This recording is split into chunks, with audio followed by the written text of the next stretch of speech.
Hi, this is Dr. Pat Sharp with Neuroeducation, and I'm going to talk today about depression in adults. And to start off, there's just a huge, wide variety of different types of depression for adults and levels of severity of that. And it can cause anywhere from fairly minor to fairly major disruption of your life. People have often told me that have treated with depression that they feel extremely dark and weighed down. And I'm going to show you in this presentation today, a little later, a picture, a neurological picture of how your brain looks when you're depressed. And it'll make great sense to you when you see this. You'll recognize the feelings anyway.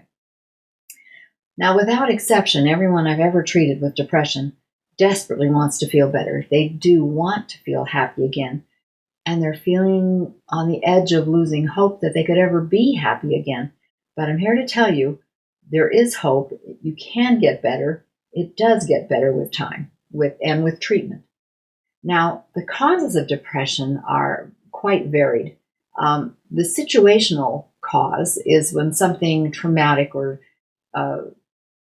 very upsetting has happened in your life, an event, a loss, usually a death of a loved one, a separation, a loss of a job, etc. Those need treatment as well, and time won't just all the time just heal them with time. Sometimes you need that extra boost of some therapy around that and or medications to get through the really tough places. Now, the more genetically based or brain-based ones are the ones that deal with your brain chemistry, where the neurotransmitters are firing off right, and they contribute to that mood instability in this case, which is what depression is. Hormones can also trigger it, the hormones that are raging at pregnancy and postpartum after you give birth, or thyroid problems that affects your hormones, menopause. So those are fairly common causes of depression, especially, of course, in women. And the inherited kind of depression is something where it comes out of the blue. You don't have any idea what caused it. It's typically caused by your genes, and those genes become active typically in the late teens to early 30s, which we'll talk about here in a little bit.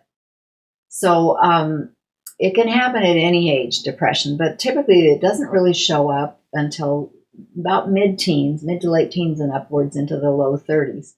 Obviously more women than men, and part of that's because the whole branch of that is dealing with, women's kinds of issues, hormonal issues.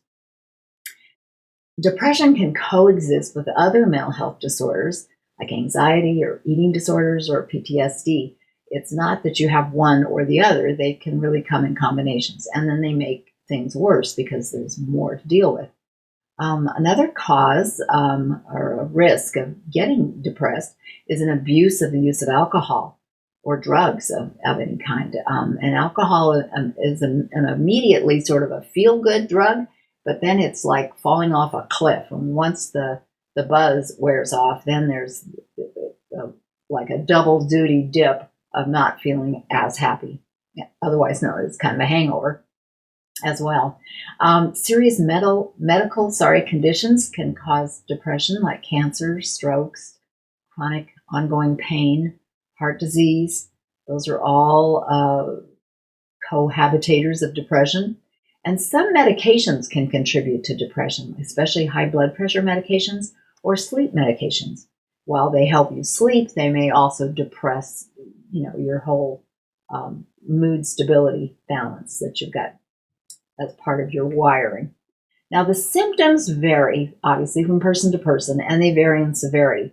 But pretty typically, people will experience one or all of these, but not necessarily all of them. That feeling of being sad and empty and kind of tearful all the time, feeling hopeless, like I'll never get better, that's pretty common. Some people experience these irritable, angry outbursts out of the blue for very, like, why are you getting so upset at that? It's kind of a small thing. And so people will wonder about that in you, and they may point it out to you. You yourself may not even be aware of it. A very typical symptom I hear often is this loss of interest in things I used to enjoy. I used to love playing golf, they'll say, and now I don't even want to go. Or I used to love shopping, and I just can't get up the energy to go anymore. I don't want to go. Sleep disturbance is pretty common, and it can either be too much sleeping, can't get out of bed, or too little sleeping, can't get to sleep. Also feeling tired, just having no energy. That picture of the woman on this page is very typical look of that lack of energy and tired. Oh dear, oh my. The eating piece and appetite also has that fluctuation of either being wanting to eat too much, eating too much all the time, or not eating enough. And then another symptom is that difficulty thinking, concentrating, making decisions about things. They just can't seem to make a decision. And then some people experience fearfulness, which is very incapacitating because you can't get out there and do things. There can also be unexplained physical problems going on, like a headache or a backache. Now, here's that picture of a brain scan of a depressed person on the left, which is dark. There's not, the light spots are the ones where the brain is working and it's active and it's thinking and it's concentrating and it's finding pleasure in things. But you can see in the depressed brain, there's very little of that going on. Whereas in the not depressed brain, there's a lot of activity going on and you feel like you're on, the light's on inside. And I've had people say that to me. I don't feel like my light is on inside. And that is truly a picture of it. So if you think you are depressed, and even if you're not sure if that's what it is, it really makes sense to see your doctor or a mental health professional soon. Just get it addressed. Have somebody help you look at it to see if that's what's going on. See if you need help. And if you don't want to go see your doctor or talk to a mental health professional, then at least talk to a friend or someone you love or care about, or a faith leader, somebody you trust. Now, if it gets to the point where you really feel like you may be at risk for hurting yourself or attempting suicide, then definitely call 911 immediately. Don't think, oh, it'll be better tomorrow. Call. There's also a national suicide hotline. I put the number here for you. And all you have to say is just, I think I'm depressed and I'm thinking about hurting myself. And I know that sounds incredibly hard to admit and to do, but it's nowhere near as hard as losing your life or trying to recover from an attempt to lose your life. Now, there's different kinds of depressions, and these are mental health kind of diagnoses that the mental health provider would give you after an evaluation. Major depression probably hits about 6 to 19% of the population, and it appears to be mostly genetic. In other words, you didn't do anything to bring this on. You didn't ask for this. It came with your gene package. And when you hit the age of when that gene would get expressed, bam, there it is. Now, the dysthymia kinds of depressions, they can be a little less severe, but they can be equally sort of disabling in the sense of I lost my get up and go. Dysthymia means kind of out of sorts, out of whack, just not feeling up to snuff. It affects about 6% of the population.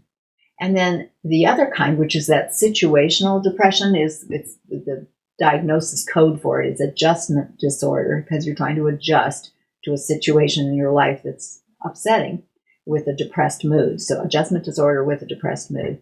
And it can be obviously the result of a stressful event in your life. Now, treatment, this is so important. It does get better with treatment. And there's different forms of treatment for different forms of depression. So major depression needs medication because there's usually about a 70% response rate to that, which means it helps. It helps a lot.